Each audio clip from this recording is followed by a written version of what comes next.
Hello everyone and welcome to the beautiful, historic and charming city of Bath. A UNESCO World Heritage Site brimming with gorgeous architecture, Roman history and stunning views. So in this video, I'm excited to share my top 10 things to do in and around Bath. Let's go.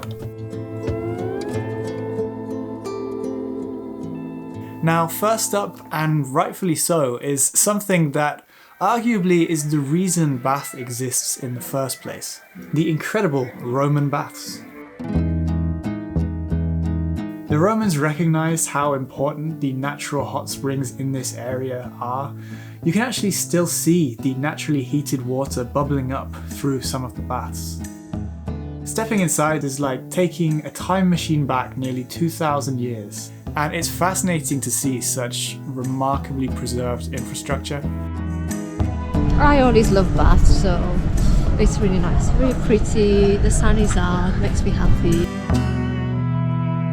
Now these Roman baths are located right in the heart of the historic city centre, so make sure to explore the area surrounding them before moving on. From the stunning Bath Abbey, located literally right next door and towering majestically over the city since the 15th century.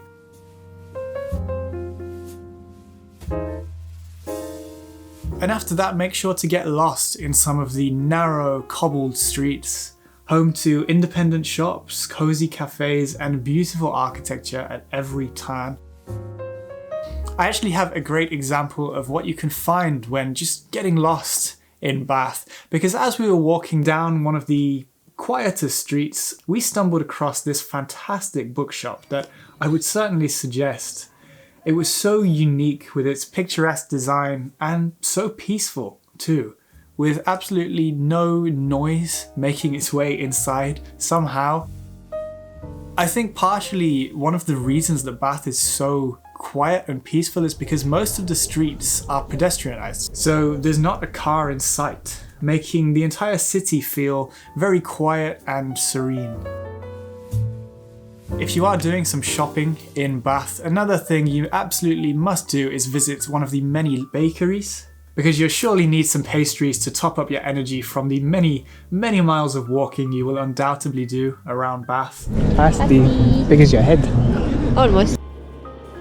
We did just that, but we fought the temptation to eat them right now and put them in our bag and save them for a very special place that we're going to visit later on in the video. After enjoying some of the music of the many very talented street performers around Bath, why not take a break from the hustle and bustle and head to the beautiful Royal Victoria Park? This park opened in 1830 and it was one of the first ever public parks in Britain. Bath has so many green spaces like this just dotted throughout the city, and they each offer a welcome space to take an afternoon stroll, enjoying the flowers and the fresh air. But the reason I mention this park specifically though is because of the view that it gives you over the iconic Pulteney Bridge. This bridge was built in 1774 and it's one of only 4 bridges in the world to have shops built across its full span on both sides. So let's head to our next stop, which is a little bit out of the city centre. It's only around a 20-minute walk, but these next 2 places are some of Bath's most iconic architectural landmarks. First up is the very well-known and picturesque Royal Crescent, which was built between 1767 and 1774, and it's considered one of the finest examples of Georgian architecture in the UK. Just a short 5-minute walk away is actually some more Georgian architecture that's a little bit less known about than the Royal Crescent, but it is actually my favourite. Interestingly, this was designed by the same family as the Royal Crescent. John Wood the Elder designed the Circus, and his son designed the Royal Crescent. Now, as I said earlier, we were saving those pastries that we bought from that bakery for a very special spot, and we are going to head directly there now. But to get there, we do have to embark on a little bit of a walk up a bit of a hill. You can visit here as part of the Bath Skyline Walk, which is a 6-mile circular trail that takes you around all the surrounding rolling hills of Bath. To get to the spot that I'm talking about, you don't have to walk that entire loop, because right from the start you'll pass picturesque canals, and as you rise higher and higher you'll begin to see the rolling hills and the buildings of Bath well below you at this spot right here. The perfect place to enjoy our pastries. And we have the cakes as promised. Well, that's a nice looking cake if I've ever seen one. That's actually really nice. I actually just remembered while sitting here that this was actually one of the very first videos I made on this channel, was a guide to Bath. It was horrible. It was horrible. It was horrible. Yeah, it was a pretty horrible video, but we were sitting pretty much right here. The weather was kind of the same. It was around the same time of year back in 2020. Here we are, again now. Viewpoints like this really give you a different appreciation for the city's layout, making you realize just how planned out every single street has been. Bath almost feels like a city within its own world, isolated from its surroundings by this lone valley that it sits at the bottom of. And maybe that's the reason that it feels quite as special as it does.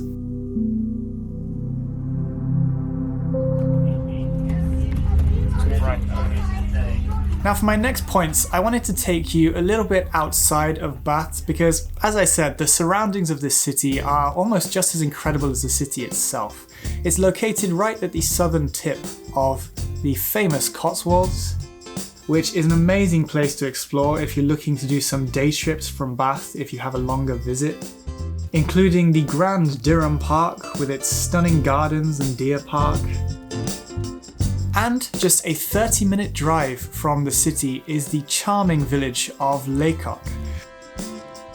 Visiting Lacock is like stepping back in time, which may be why it was used as a filming location in the Harry Potter films, so if you were thinking it was slightly familiar, that is probably the reason why. You've got spots such as the hallways of Hogwarts here, a few classrooms, and Harry's parents' house, located at the edge of the village. As well as this though, Lacock Abbey also has a very unique history deeply ingrained in photography, with the first ever photographic negative being taken of this very window right here.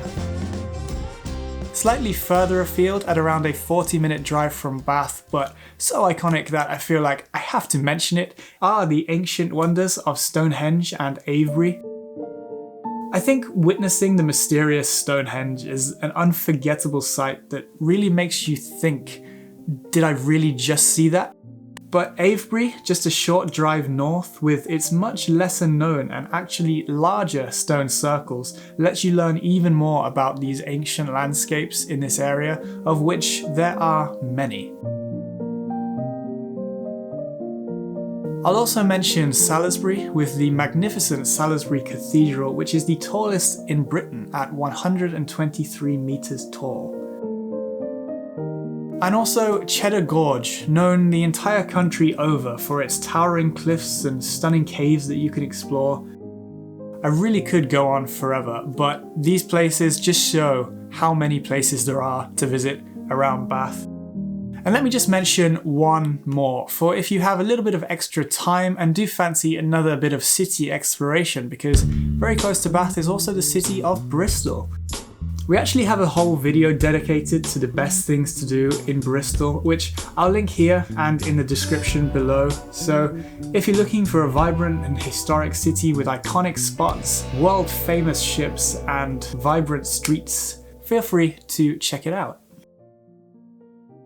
So there you have it, those are my top 10 things to do in and around Bath. We absolutely loved our time here, and please do let me know in the comments below if you have visited Bath and if there's any places that I haven't quite mentioned in this video. That way we can all share ideas and get even more inspiration of things that we can do in this beautiful city. I really hope you enjoyed this video. Please give it a like and subscribe if you did enjoy and you want to see more travel guides from all over the UK and Europe in general. Thank you so much for watching, and I will see you in the next one. Goodbye.